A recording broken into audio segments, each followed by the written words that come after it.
Datuk Seri Anwar bin Ibrahim, Perdana Menteri Malaysia, merangkap pengerusi Pakatan Harapan dan pengerusi Majlis Perundingan Pimpinan Kerajaan Perpaduan Kerajaan Madani Malaysia. Saudara, bagaimana lagi boleh kita selamatkan negara ini? Apa artinya perpaduan dengan kekuatan yang kita bina? Apa artinya kalau tidak kita menggunakan kuasa ini? Hentikan amalan lalu. Negara ini percayalah kaya. Negara ini tidak sepatutnya berdepan dengan permasalahan ekonomi serumit sekarang. Hutang 1/1 campur contingency liability, iaitu government guarantee, mencecah hampir 1.5 triliun. Ya. Orang boleh katakan, mengapa bicara soal lama? Ya saudara, itu bicara soal lama kerana yang sekarang harus bayar. Kalau sudah mau selesaikan dengan bayar segala hutang piutang itu, tidak mempedulikan dan terus pinjam, maka tidak ada lagi keyakinan pada sistem ekonomi kita. Ini menuntut kita mengurus ekonomi secara bertanggungjawab dan a responsible economic policy and management, not necessarily popular. Tapi kita kena ambil tindakan.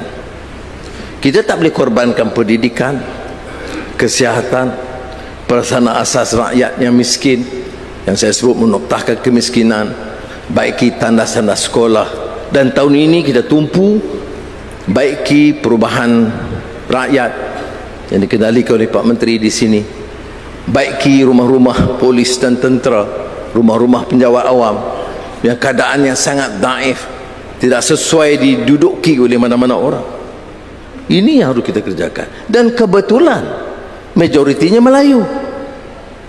Tetapi kita tidak jadikan ini sebagai agenda Melayu semata-mata, agenda Malaysia, agenda rakyat. Seperti mana baiki tandas 8.600 lebih sekolah-sekolah yang punya tandas yang sangat buruk dan daif untuk anak-anak dan cucu kita belajar di negara yang begini hebat, tetapi tandasnya itu tidak boleh digunakan oleh anak-anak kita. Sekolah mana? Majoriti sekolah kebangsaan, sebahagian kecil sekolah Cina, dan banyak juga sekolah-sekolah Tamil. Dan kita selesaikan semua. Pendekatan kita bukan pendekatan kaum, tetapi majoriti memperoleh manfaat ada orang Melayu. Bulan depan buah pengurusi Datuk Seri Zahid, pengurusi induk Kongres Ekonomi Bumiputera, dia telah mengumpulkan kekuatan dari kerajaan, dari JLC, dari swasta. Dan saya minta supaya diundang juga menteri-menteri bukan Melayu. Untuk apa? Untuk menganjurkan Kongres Ekonomi Bumiputera. Saya mau dengan Malaysia baru ini, Malaysia Madani, masalah Tamil, masalah India, masalah kita, masalah Cina, masalah kita, masalah Iban dan Dayak, masalah kita. Dan masalah Bumiputera itu juga masalah Bumiputera dan masalah Cina dan India di Malaysia.